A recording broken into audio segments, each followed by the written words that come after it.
খায়বার যুদ্ধ ইসলামিক ইতিহাসের একটা গর্বিত ও শক্তিশালী অধ্যায়। হিজরি ৭ সনে মদিনার উত্তর দিকে ছিল খায়বার, অনেকগুলো মজবুত দুর্গ দিয়ে ঘেরা এক শহর। সেখানে কিছু বিরোধী গোছ বসবাস করত, যারা বারবার মুসলিমদের বিরুদ্ধে ষড়যন্ত্র করত। রাসূলুল্লাহ সিদ্ধান্ত নিলেন, এই বিপদ বন্ধ করতে হবে।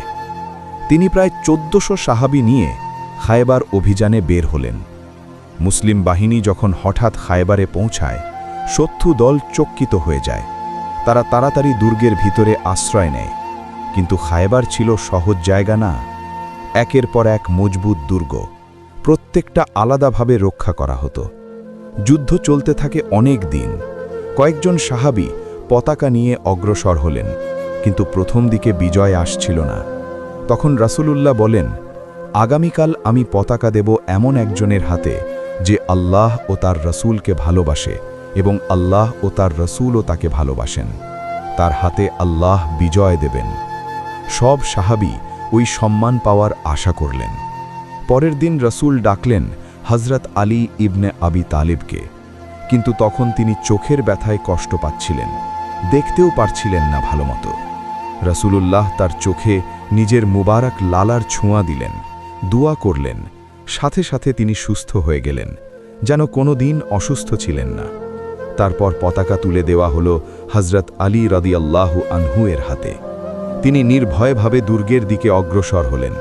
তখন বের হয়ে আসে খায়বারের ভয়ঙ্কর যোদ্ধা মারহাব। সে ছিল খুব শক্তিশালী ও প্রশিক্ষিত যুদ্ধবীর। সে যুদ্ধের আহ্বান জানায়। হযরত আলী রাদিয়াল্লাহু আনহু সামনে এগিয়ে গেলেন। দুজনের মধ্যে শুরু হল তীব্র দ্বন্দ্বযুদ্ধ, একটি ঐতিহাসিক মুহূর্ত। শেষ পর্যন্ত হযরত আলী রাদিয়াল্লাহু আনহু মারহাবকে পরাজিত করেন। এতে শত্রু দলের মনোবল ভেঙে যায়।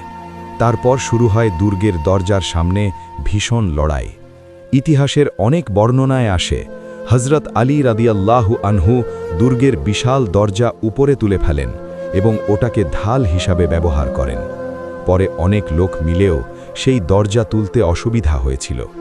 এটা ছিল তার শক্তি না, শুধু এটা ছিল আল্লাহ সাহায্য। ধীরে ধীরে দুর্গগুলো পতন হয়, মুসলিম বাহিনী বিজয় অর্জন করে। খায়বার বিজয়ের মাধ্যমে একটা বড় ষড়যন্ত্র কেন্দ্র ভেঙে যায়। মদিনা হয় আরও নিরাপদ, ইসলামিক রাষ্ট্র হয় আরও শক্ত। এই যুদ্ধ আমাদের শেখায় ঈমান, সাহস, রসুলের প্রতি অনুগত্য এবং আল্লাহর ওপর ভরসা মানুষকে অসম্ভব শক্তি দেয়। হযরত আলী রাদিয়াল্লাহু আনহু এই যুদ্ধে তিনি হয়ে থাকেন বীরত্ব, ঈমান এবং সাহসের প্রতীক। ইসলামিক ইতিহাসে তার নাম শ্রদ্ধার সাথে স্মরণ করা হয় আজও।